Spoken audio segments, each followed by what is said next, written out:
Ako si Michelle, isang batang gapan, at ito ang aking kwento. San ka man mapunta, pero ka talagang lugar ng babalik-balikan. Lalo na't napakalaki ng bahagi nito sa ating pagkatao.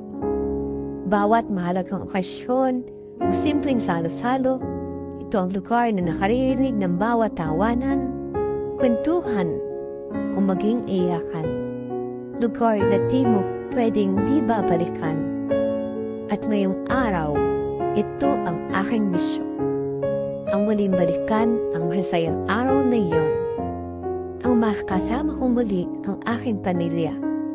Dahil anuman ang nakaraan, anuman ang dahilan ng pananliang di pagkakaintindihan, sila pa rin ang tanging bubuo ng iyong mga alaala. Mga alaala ng ating pinagmulan. Pagkantaman o pangit, masakit man o masaya, di pa rin matatawaran na tayo ay iisa. Nagkaroon man ng hidwaan, di pa rin maitatwang, iisa pa rin ang ating pinagmulan.